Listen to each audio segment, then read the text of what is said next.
ये वक्फ क्या है? वक्फ ये अरबी का लफ्ज़ है। बहुत ताज्जुब होता है कि जो लोग हिंदुस्तान से उर्दू ख़त्म करने की बात करते हैं वो अरबी लफ्ज़ को पूरे हिंदुस्तान में मशहूर कर रहे हैं। वो आज कहते हैं ना कि कभी कभार इंसान को पता ही नहीं चलता है, उसका ही जूता उसके मुंह पे पड़ रहा होता है। यही हाल इस वक्त हिंदुस्तान की मौजूदा हुकूमत का है। वक्फ एक अरबी लफ्ज़ है और वक्फ का तसव्वुर इस्लाम ने अता किया है। कुरान मुक़द्दस की आयत करीमा अल्लाह तबारक व तआला फरमाता है, लन तनालुल बिर्रा हत्ता तुनफ़िक़ू मिम्मा तुहिब्बून, तुम हरगिज़ भलाई को ना पहुँचोगे जब तक राह खुदा में अपनी प्यारी चीज़ खर्च ना करो। इसी को वक्फ कहा जाता है। कुरान अजीम के अंदर इस मौजू के एतबार से बहुत सारी आयात मौजूद हैं जिसमें वक्फ की बात की गई है। यानी वक्फ क्या है? वक्फ यही है कि बंदा अल्लाह के लिए, अल्लाह की रज़ा के लिए अपनी जायदाद या अपने माल को वक्फ कर देता है, वो अल्लाह के लिए कुर्बान कर देता है। इसी को वक्फ कहा जाता है। कुरान मुक़द्दस की जिस आयत करीमा की तिलावत की है उसमें वक्फ का अजीम तस्वुर इस्लाम ने अता किया है कि अल्लाह तबारक व तआला की राह के अंदर जब तक बंदा अपनी प्यारी चीज़ खर्च ना करे हरगिज़ हरगिज़ वो कामयाबी को नहीं पहुंच सकता है। अहादीस करीमा का अगर जायज़ा लिया जाए तो अहादीस करीमा से भी औकाफ यानी वक्फ की हकीकत और उसके वाक़यात का अंदाज़ा होता है। एक रिवायत है सुनन इब्न माजा की, हज़रत सैयदना अबू हुरैरा रज़ियल्लाहु ताला अन्हु से मरवी है, मेरे आका अलैहिस्सलातु वस्सलाम ने फरमाया, मोमिन को उसके मरने के बाद उसकी जिन नेकियों का सवाब मिलता है। यानी बहुत सारी नेकियां ऐसी हैं कि आप मर जाएं तो उनका सवाब मुनक़ता हो जाएगा। आप नमाज पढ़ रहे हैं तो नमाज का सवाब आपको तभी मिलता, उसी वक्त तक मिलता रहेगा जब तक आप जिंदा हैं, नमाज पढ़ रहे हैं। उसके बाद आप नमाज नहीं पढ़ेंगे तो सवाब कहां से मिलेगा? लेकिन कुछ नेकियां ऐसी हैं जिनका सवाब मुनक़ता होता ही नहीं है, ख़त्म होता ही नहीं है, मरने के बाद भी मिलता रहता है। अल्लाह के रसूल सैयद आलम सल्लल्लाहु ताला अलैहि वसल्लम ने फरमाया, वो कौन सी नेकियां हैं जिनका सवाब मरने के बाद भी मिलता रहता है? फरमाया, एक तो इल्म है, जिसने दूसरों को इल्म सिखाया, उसको फैलाया, तो जाहिर सी बात है जब तक लोग उसके बताए हुए इल्म के मुताबिक अमल करते रहेंगे, ये मर भी जाए तो अल्लाह उसका सवाब अता फरमाता रहेगा उसको। एक इल्म है। फरमाया एक नेक औलाद, जिसने नेक औलाद छोड़ी, उसको कुरान का वारिस बनाया, कुरान की तालीम दी। जब तक ये औलाद है, फिर इस औलाद ने अपनी औलाद को सिखाया, उसने अपनी औलाद को सिखाया। जब तक ये सिलसिला चलता रहेगा अल्लाह ताला उस मरने वाले को सवाब अता फरमाता रहेगा। इसी तरीके से फरमाया किसी ने मस्जिद तामीर कर दी, अब इस मस्जिद के अंदर जिन लोगों की ईंटें लगी हैं उनको रुखसत हुए जमाना गुजर गए, लेकिन आज भी सवाब मिल रहा है उन्हें। किसी ने मुसाफिर खाना बनवा दिया, कोई ऐसा घर बनवा दिया कि यहां से चलता हुआ आदमी रात अगर पड़ जाए तो यहां रुक जाए वो, या यहां रुक करके थोड़ा आराम कर ले, मुसाफिर खाना बनवा दिया। तो जब तक वहां लोग ठहरते रहेंगे अल्लाह उसका सवाब अता फरमाता रहेगा, वो मुसाफिर खाना जब तक बाकी है। किसी ने नहर बनवा दिया, तो या इसी तरीके से वो सदका जिसको उसने अपनी जिंदगी के अंदर और सेहत के जमाने के अंदर निकाला, सदका निकाला, तो सदके से जिन लोगों को, किसी गरीब को इल्म हासिल करवा दिया, सदका दे दिया, किसी बच्ची का निकाह करवा दिया, किसी का घर बनवा दिया, ये सब सदका ही है। तो इसका सवाब अल्लाह तबारक व तआला उसे मरने के बाद भी अता फरमाता रहेगा। अच्छा, ये सारी चीजें क्या हैं? ये वक्फ हैं सब। बंदा ये सारी चीजें अल्लाह ही के लिए तो करता है। मुसाफिर खाना बनवा दिया, कहा मैं इसको अल्लाह के लिए वक्फ करता हूं, मेरा भी इसमें कोई हिस्सा नहीं है। मस्जिद बनवा दिया, मैं अल्लाह के लिए वक्फ करता हूं। मस्जिद नहीं थी, किसी के पास में जमीन थी, कह दिया मैं अपनी जमीन देता हूं, अल्लाह के लिए वक्फ करता हूं। यही तो सदका है, यही तो वक्फ है। हजरत साद बिन उबादा रज़ियल्लाहु तआला अन्हु से एक रिवायत है, हुजूर अलैहिस्सलातु वस्सलाम से अर्ज किया, या रसूलल्लाह मेरी वालिदा का इंतकाल हो गया है। हजरत साद बिन उबादा ने कहा मेरी वालिदा का इंतकाल हो गया है, उनकी तरफ से कौन सा सदका करना ज्यादा बेहतर है? तो मेरे आका इस्लाम ने फरमाया पानी सदका करो। असल में उस वक्त मदीना शरीफ के अंदर अभी मेरे आका अलैहिस्सलाम पहुंचे ही थे, सहाबा किराम आए थे, तो पानी की बहुत ज्यादा जरूरत थी। तो आपने फरमाया पानी का सदका करो। तो उन्होंने क्या किया, अपनी वालिदा की तरफ से कुआं खुदवाया और फरमाया कि मैं इसको अल्लाह के लिए वक्फ करता हूं। अब उसका सवाब उनकी वालिदा को मिल रहा है। एसाले सवाब का जो इनकार वहाबी करते हैं, हमारे पास यही एक हदीस ये भी दलील है कि एसाले सवाब का हुक्म अल्लाह के रसूल ने अता फरमाया। तो वहाबी कहते हैं फिर कुआं खुदवाओ। तो कितना कुआं खुदवाएगा? असल में समझने की जरूरत है हदीस पाक को भी। वहां पानी की जरूरत थी इसलिए फरमाया कुआं खुदवाओ। तो आज एसाले सवाब के वक्त जिस चीज की जरूरत रहेगी उस चीज का हुक्म उलमा की तरफ से मिलेगा। एक हदीस पाक है, मेरे आका अलैहिस्सलाम के जमाने के अंदर बीर रूमा मदीना शरीफ के अंदर एक कुआं था जिसका पानी मीठा था। तो एक यहूदी का कुआं था, एक यहूदी का कुआं था और वो कीमत लेकर के जो है और मुसलमानों को तंग भी करता था। हजरत सैयदना उस्मान गनी रदी अल्लाह तआला ने उसके साथ में डील कर ली, कहा एक दिन कुएं का मालिक तू रहेगा, एक दिन कुएं का मालिक मैं रहूंगा, क्योंकि वो बेचने पर तैयार नहीं था। सैयदना उस्मान गनी रदी अल्लाह तआला ने फरमाया कि ऐ मुसलमानों सुनो, जिस दिन कुएं का मैं मालिक रहूंगा उस दिन तुम लोग 2 दिन का पानी भर लेना, एक उस दिन का जिस दिन मैं मालिक रहूंगा, एक उस दिन का जिस दिन यहूदी मालिक रहेगा, और फ्री में, कोई पैसा नहीं, कोई बदला नहीं, उसको इसका कोई एवज नहीं उसका। अब हाल यह हो गया कि यहूदी खसारे में आ गया। अब वो जिस दिन मालिक रहता था कोई पानी लेने जाता ही नहीं था, क्योंकि सैयदना उस्मान गनी की तरफ से आम ऐलान हो गया। आखिरकार वो मजबूर होकर के उसने कुआं बेच डाला, उस्मान गनी के हाथ कुआं बेच डाला। जब उसने उस्मान गनी के हाथ कुआं बेचा, हजरत उस्मान गनी रदी अल्लाह तआला ने वो बीर रूमा कुआं खरीदा, बारगाह रसूल में आए, कहा या रसूलल्लाह मैंने ये कुआं खरीदा और इसको अल्लाह के लिए वक्फ कर देता हूं मैं। यही वक्फ है। असल में हमारे नौजवानों को और हमारी आवाम को जानना जरूरी है ये वक्फ क्या है। इसको बहुत सारे हिंदुस्तान का एक जो है इस वक्त का सुलगता हुआ मसला समझ रहे हैं। वक्फ के दुश्मन आज से नहीं रहे हैं, बल्कि अंग्रेज भी वक्फ के दुश्मन रहे हैं, और बिल्कुल अंग्रेजों के तरीके पर चलते हुए मौजूदा हुकूमत अपनी हुकूमत कर रही है। बल्कि अंग्रेजों से बढ़ करके यह मौजूदा हुकूमत हिंदुस्तान की भी दुश्मन है और मुसलमानों की भी दुश्मन है। ये इस बात के अंदर कोई शक व शुबा नहीं है। आज आप देख लें, वो मुजद्दिद इस्लाम हजरत सरकार अल्लामा औरंगजेब आलमगीर रहमतुल्लाह तआला अलैह जी, जो मुजद्दिद गुजरे हैं इस्लाम के, और हमारे नौजवान जाने वो सिर्फ इस्लाम के बादशाह नहीं है, वो उलमाए उम्मत के भी बादशाह हैं। वो आज भी फिक़्ह हनफी के अंदर एक बहुत बड़ी किताब है फतावा आलमगीरी।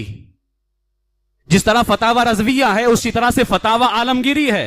आपने बाकायदा 500 उलमा को जमा करके एक फतवा तरतीब दिलवाया था और फिक़्ह हनफी के जो मसाइल थे उनको एक जगह जमा करवाया। उस पूरे फतावे का नाम आपके नाम से पड़ गया, फतावा आलमगीरी कहा जाता है उसको। इतना बड़ा काम किया है। आज हमारे मुसलमान नौजवान भी सिर्फ उनको बादशाह जो है तस्वुर करते हैं, और माज़अल्लाह कुछ के जहन में तो यह बात बैठ गई है। मैं उस खबीस का नाम नहीं लेना चाहता, ये देवबंद का ही रहने वाला है। उसने कहा था माज़अल्लाह, और जिस बंदे के नाम पर सरकार औरंगजेब आलमगीर की कब्र को उखाड़ने की बात की जा रही है, उसी का नाम लेकर के कहा था कि औरंगजेब के मुकाबले में वो बेहतर बादशाह था। ये देवबंदियों ने कहा था। मैं कहना यह चाहता हूं, आज हमारे घर को आग लग रही है तो ये देवबंदियों की वजह से लग रही है। आज हमारे घर को आग लग रही है तो वहाबियों की वजह से लग रही है। मिर्जा गुलाम कादियानी नबी होने का दावा करता है। आज के दौर का ये शकील जो शकीली फितना है, ये जो कहता है कि मैं ईसा हूं, ये सारा का सारा किया धरा जो है ये वहाबियों का है, देवबंदियों का है सब। तुमने अपनी किताब में लिखा कि अगर कोई आखिरी नबी होने का दावा करे तो माज़अल्लाह हुजूर के आखिरी नबी होने में कोई फर्क नहीं पड़ेगा। दरवाजा तो तुमने खोला था, मिर्जा गुलाम कादियानी दाखिल हो रहा है, कभी शकील दाखिल हो रहा है उसके अंदर। तो ये सारे रायते और सारे फितने तुम्हारे फैलाए हुए थे। बताइए हिंदुस्तान के अंदर अंग्रेजों का कितना जुल्म रहा है, हर कोई जानता है। कई हजार उलमा को सूली दी गई है, मुसलमानों का खून बहाया गया, खिंजीर की खाल के अंदर मुसलमानों को जो है लपेटा गया था और उनको जलाया गया था। कितना जुल्म था। लेकिन अंग्रेजों ने भी हजरत औरंगजेब आलमगीर रहमतुल्लाह तआला अलैह के इंसाफ को लिखा और बाकायदा उन्होंने कबूल किया कि औरंगजेब हिंदुस्तान के अंदर एक बादशाह ऐसा गुजरा है जिसने इंसाफ कायम किया है। 50 साल हुकूमत जुल्म करके करेगा बंदा? 50 साल हुकूमत जुल्म करके करेगा?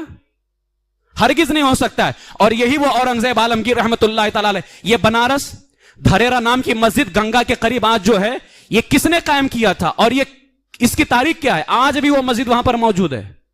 ये अलग बात है कि कोरोना वायरस के दौर के अंदर फिर वो मस्जिद जो है वीरान हो गई, ना वहां नमाजें हो रही, ना अजानें हो रही हैं। धरेरा नाम की मस्जिद गंगा के करीब जो है, ये क्या है? ये जाकर के पढ़ें, तारीख पढ़ें उठा करके उसको। बनारस के अंदर जो है पंडित लाला राम नाम का एक बंदा था, हिंदू था, पंडित था, लाला राम नाम से। उसके यहां एक लड़की थी जिसका नाम था शंकला, बड़ी खूबसूरत लड़की थी। शंकला जो है, जब वो गंगा जा रही है तो उस वक्त, क्योंकि हजरत औरंगजेब आलमगीर की हुकूमत है, आपने अपना एक बंदा इब्राहिम वहां का जो है गवर्नर मुकर्रर किया। इब्राहिम को वहां का गवर्नर बनारस का मुकर्रर किया। वो जब वहां पर आया, बड़ा खबीस किस्म का आदमी था। कभी कभार होता है कि इस्लामी लिबास होता है लेकिन अंदर गंदगी भरी होती है।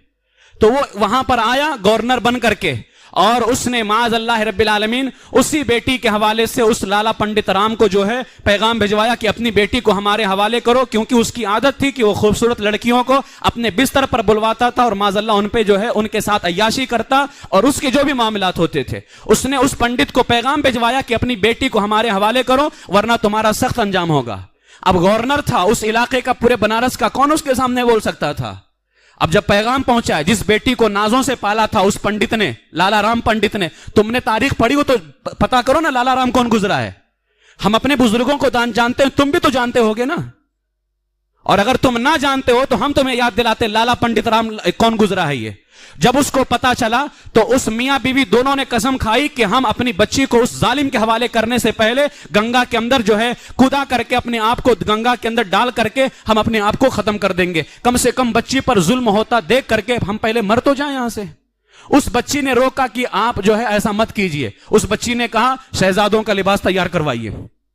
मुगलिया हुकूमत थी उस वक्त, शहजादों का लिबास तैयार किया करवाया गया। उस बच्ची ने वो लिबास, अब है लड़की लेकिन उसने शहजादों का लिबास पहना और रातों रात दिल्ली के अंदर आती है। दिल्ली के अंदर पहुंची है, जुमा का दिन है, ऐलान होता है कि सारे दिल्ली की जामा मस्जिद के अंदर ऐलान होता है कि सुल्तान हिंद फातिह हिंदुस्तान हजरत सुल्तान औरंगजेब आलमगीर रहमतुल्लाह तआला अलैह तशरीफ लेकर के आ रहे हैं।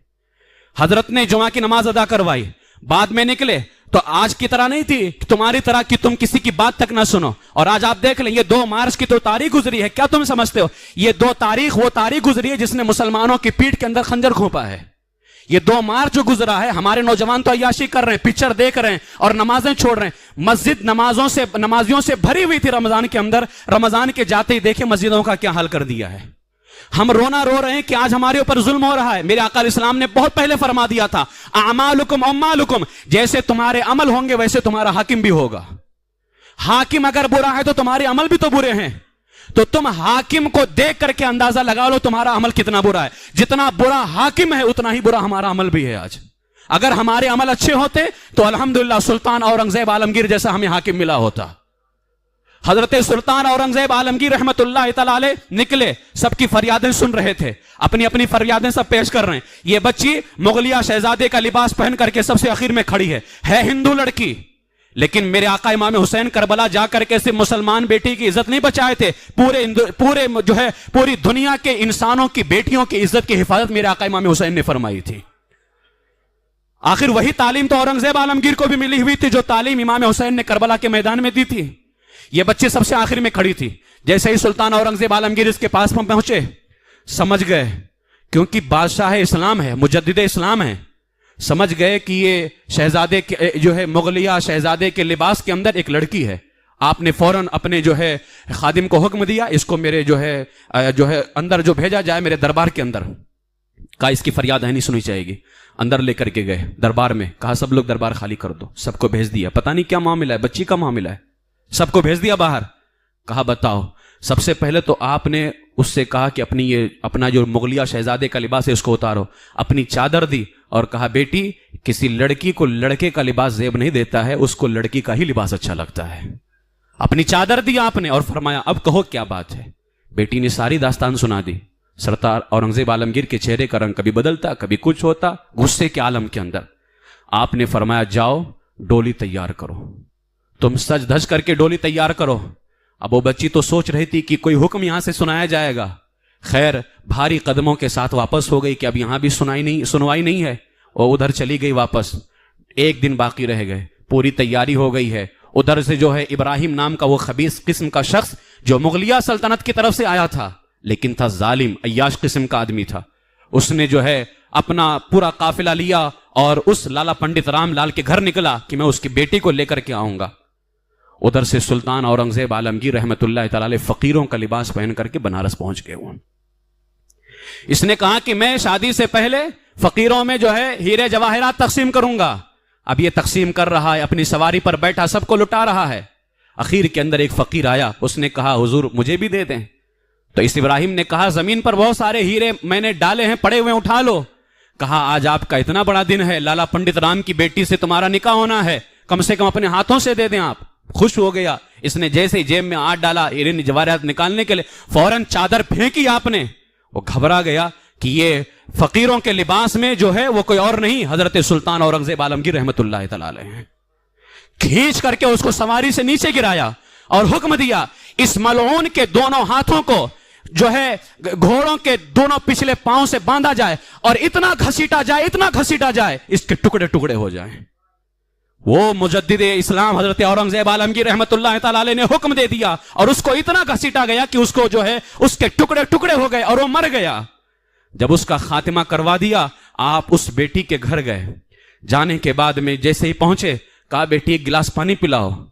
जिस वक्त तुमने अपनी फरियाद दी थी, मैंने अल्लाह से कसम खा लिया था जब तक इस बेटी की इज्जत की हिफाजत नहीं करूंगा, ना कुछ खाऊंगा ना कुछ पीऊंगा मैं। ये वो बादशाह गुजरा है। कितनी हमारी हिंदू बहनों की बेटियों पर हमला हुआ कि नहीं हुआ है? इस हुकूमत ने कोई एक्शन लिया?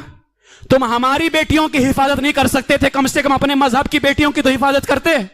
लेकिन वो हमारा मुजद्दिद था, वो हमारा बादशाह था जिसने इस्लाम की बेटी नहीं हिंदू बेटी की खातिर कसम खा लिया था कि मैं अल्लाह की कसम ना खाऊंगा ना पीऊंगा जब तक इस बेटी की इज्जत की हिफाजत नहीं करूंगा।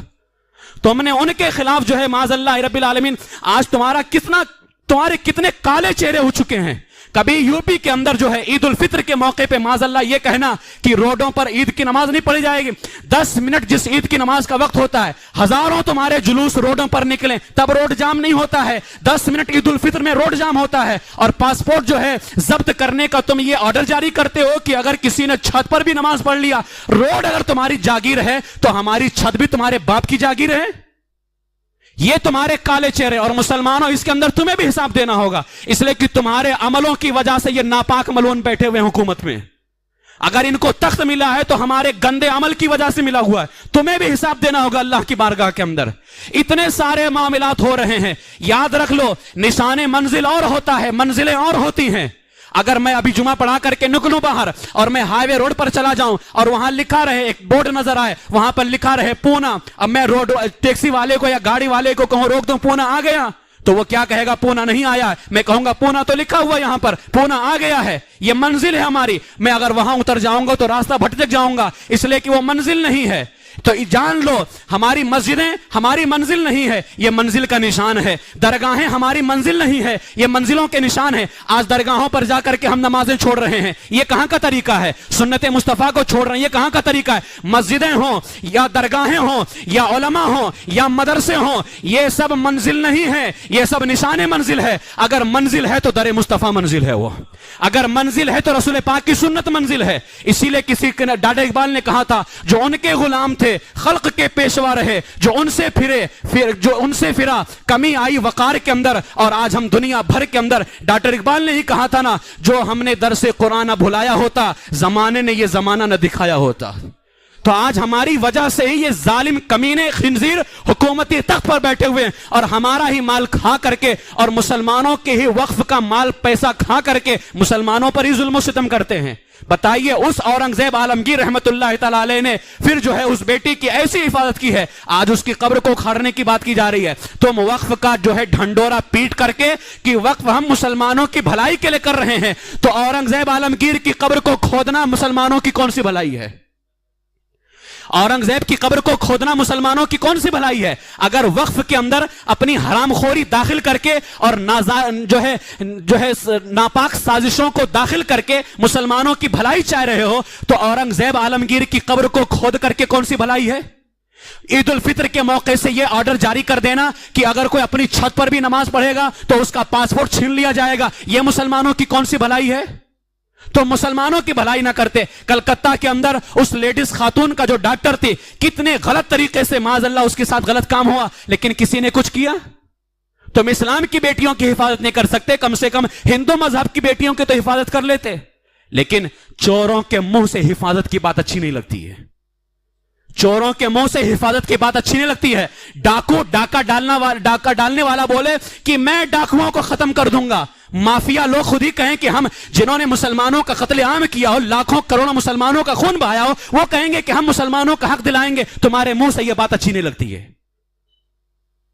मुसलमानों को तुम हक दिलाओगे? मुसलमानों को मालिक बनाने वाला उसका परवरदिगार है और उसके रसूल अलैहिस्सलातु वस्सलाम है। अल्लाह ने साफ लफ्जों में कुरान में फरमाया, वलिल्लाहिल इज्जतु वलिरसूलिही वलिल मोमिनीन। इज्जत अल्लाह के लिए है, इज्जत रसूलुल्लाह के लिए है और इज्जत मुसलमानों के लिए है। समझे? सरकार मुफ्ती आज़म, और यह भी याद रख लीजिए, वक्फ तो एक जाहिरी तौर पर कहा जाता है कि हम ये अल्लाह के लिए वक्फ करते हैं, वरना यह सारी जमीन अल्लाह ही की है। यह सारी जमीन अल्लाह की है। सरकार मुफ्ती आज़म हिंद की बारगाह के अंदर कोई तकरीर कर रहा था। मुकर्रिरों की जुबान में भी जो है बड़े मामलात होते हैं, इनकी जुबान भी काबू में नहीं रहती है। अपनी जुबान बहुत सही सोच समझ करके अदा किया करो। मुफ्ती आज़म हिंद की बारगाह में एक तकरीर कर रहा था। उसने कहा यह जमीन है, हिंदुस्तान है, यहां इनकी भी इबादत होगी, उसकी भी इबादत होगी। कहा सुनो, तौबा करो, यह सिर्फ अल्लाह की जमीन है, यहां सिर्फ अल्लाह की इबादत की जाएगी। हां, कोई जबर के तौर पे, जुल्म के तौर पर करता रहे, लेकिन हम कैसे कह सकते हैं कि यहां अल्लाह की भी इबादत होगी और उसकी भी इबादत होगी? यह सिर्फ अल्लाह की जमीन है और यहां सिर्फ अल्लाह की इबादत होगी। तुम करते रहो, इसका हिसाब तो तुम्हें कयामत के दिन देना होगा। लेकिन यह जमीन अल्लाह की है और यहां सिर्फ अल्लाह की इबादत की जाएगी। तो ये वक्फ क्या है? ये जो मुसलमानों ने वक्फ किया है। अब जो है वक्फ के हवाले से बहुत सारी बातें थी जो मैं आपकी बारगाह के अंदर रखना चाहता था, आपके सामने पेश करना चाहता था। हिंदुस्तान के अंदर ये वक्फ का जो मसला है, हिंदुस्तान के अंदर अंग्रेजों ने भी वक्फ के खिलाफ कारनामे अपनाए। सबसे पहले 1923 के अंदर वक्फ एक्ट कायम किया गया।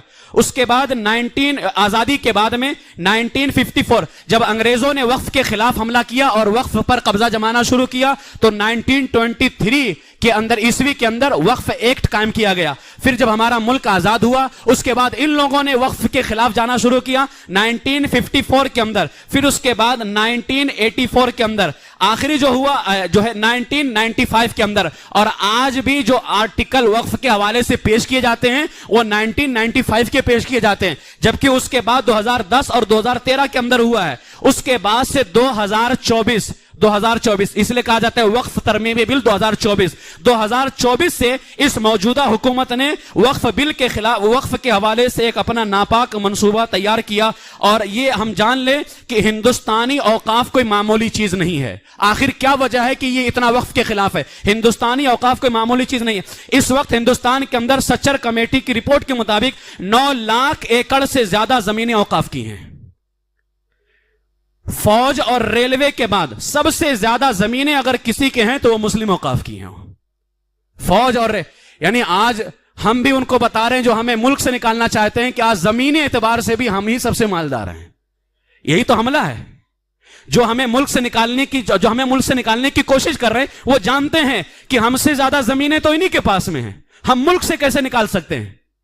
9 लाख एकड़ से ज्यादा जमीनें हैं आज मुस्लिम औकाफ के अंदर। और मौजूदा हुकूमत जो है ये मुसलमानों को हर तरफ से, आज वजह क्या है? इलाहाबाद के अंदर, पूरे यूपी की बात नहीं कर रहा, इलाहाबाद हाईकोर्ट ने दीनी मदरसों को बंद करने का हुक्म नाफिज कर दिया है। इलाहाबाद की हाईकोर्ट ने, अब वहां सुप्रीम कोर्ट के अंदर जो है मुकदमा दाखिल किया गया है। सुप्रीम कोर्ट ने सवाल तो खड़ा किया है लेकिन अभी मुकम्मल फैसला नहीं किया है। लेकिन इलाहाबाद की हाईकोर्ट ने मदरसों को बंद करने का फैसला सुना दिया है।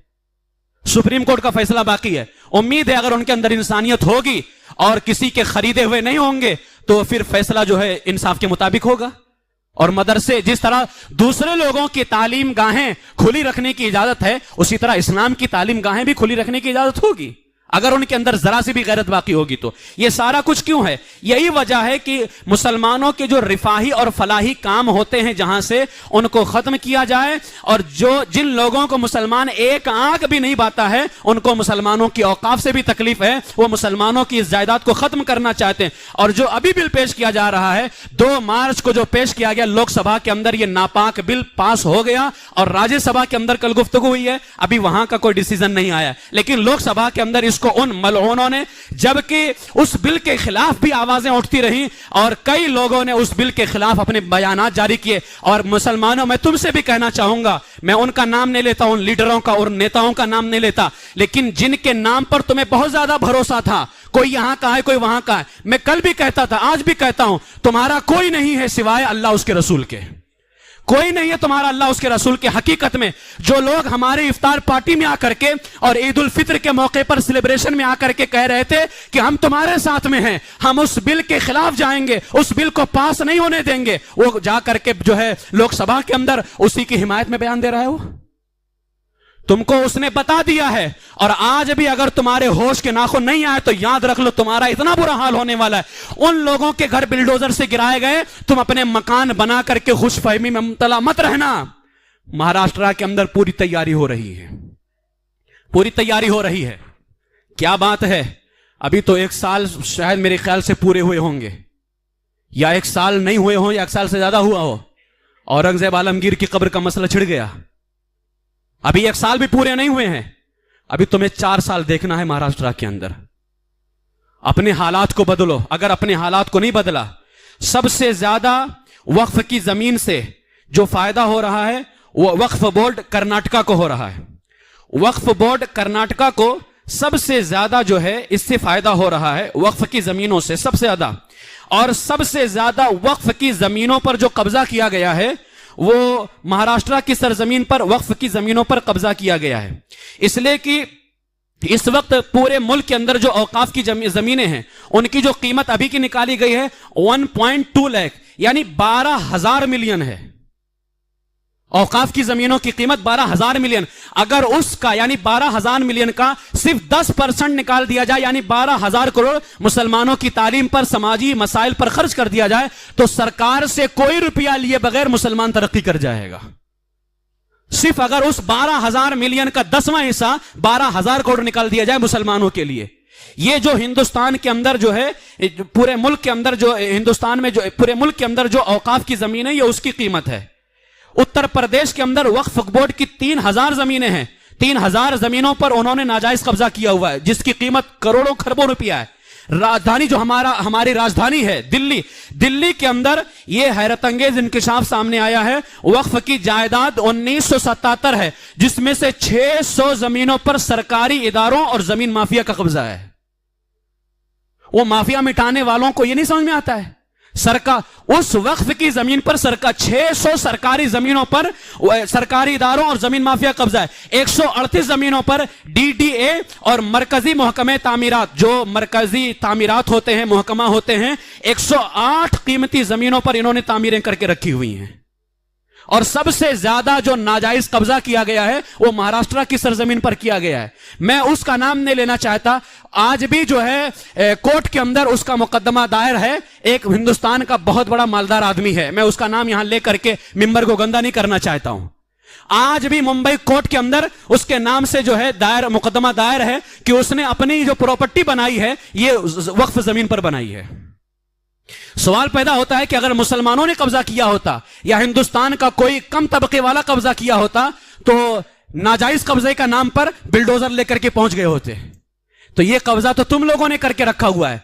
कितने वक्फ की जमीनें हैं जिन पर तुमने कब्जा किया है। मेरे अजीजों, अभी भी वक्त है, अगर अपने आप को तुमने नहीं सुधारा। मेरे आला हजरत अलैहि रहमत व रिज़वान से पूछा गया, फतावा रज़विया शरीफ के अंदर जिल्द 16 सफ़ा 157 के अंदर पूछा गया कि अगर कोई वक्फ शुदा जमीन पर नाहक कब्जा कर ले तो मुसलमानों को उसके लिए क्या करना चाहिए। जवाब देते हुए आला हजरत फरमाते, मुसलमानों पर फर्ज है कि हत्तल मकदूर यानी जितनी कोशिश हो, हर जायज कोशिश हिफ्ज़े माले वक्फ यानी वक्फ के माल की हिफाजत के लिए, व दफ़े जुल्म जालिम और जालिम के जुल्म को दफा करने में अपना माल खर्च करे, अपनी कोशिश खर्च करे। आला फरमाते हैं और सुनो, इसमें जितना वक्त या माल खर्च होगा या जो कुछ मेहनत करोगे अल्लाह की बारगाह से अजर पाओगे। इसलिए कि इस्लाम की जमीनों की हिफाजत है ये सब इस्लाम के अंदर वक्फ की गई हैं। और इसको अब इस बिल की जो खराबियां हैं, इस बिल के अंदर जो बहुत सारे नुकसानात हैं, वो मैं अभी इस वक्त, क्योंकि वक्त काफी ज्यादा हो रहा है, मैं आपके सामने पेश नहीं कर सकता। लेकिन हिंदुस्तान के आर्टिकल 25 और आर्टिकल 26 के तहत बाकायदा ये बात लिखी हुई कि हर शख्स को आजादी से मजहब, क्योंकि इस बिल के अंदर यह भी है कि अगर कोई 5 साल के अंदर मुसलमान हुआ होगा तो वो कोई चीज वक्फ नहीं कर सकता है 5 साल के अंदर। यानी वक्फ करने के लिए 500 साल का मुसलमान होना जरूरी है, जबकि यह शरीयत मुतारा के खिलाफ है। अगर कोई गैर मुस्लिम भी अपना माल वक्फ करे तो उसको वक्फ के अंदर शामिल किया जाता है। लेकिन इन्होंने कहा कि 500 साल का मुसलमान होना जरूरी है, जबकि आर्टिकल 25 के अंदर लिखा हुआ है हर शख्स को आजादी से मजहब कबूल करने, उस पर अमल करने और उसकी तबलीग करने की इजाजत है। इसी तरह आर्टिकल 26 के अंदर है हर शख्स को अपने मजहबी और खैराती मकसद के तहत, यानी अगर वो खैरात करना चाहता है तो खैराती मकसद के तहत इदारा कायम करने और खुद से उसका निजाम चलाने का इख्तियार है उसको।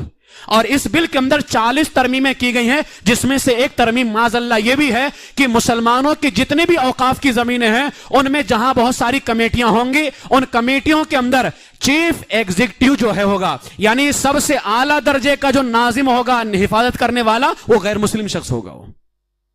अब आप मुझे बताइए, जब गैर मुस्लिम को लेकर, जब आला ओहदे वाला गैर मुस्लिम होगा तो नीचे के पता नहीं कितने ओहदों पर गैर मुस्लिम होंगे, बताइए। हम अब इसके अंदर क्या क्या आता है, और इसके अंदर यह चीज भी है कि जो वक्फ के नाम से, क्योंकि बहुत सारी मस्जिदें 400 साल पुरानी, 300 साल पुरानी है भाई, अब उनका वक्फ कहां से लेकर के आओगे, उसका रजिस्ट्रेशन कहां से लेकर के आओगे? क्योंकि इन लोगों ने बाकायदा तरमीम के अंदर लिखा है कि जिसका रजिस्ट्रेशन नहीं होगा उसको वक्फ से खारिज कर दिया जाएगा, निकाल दिया जाएगा।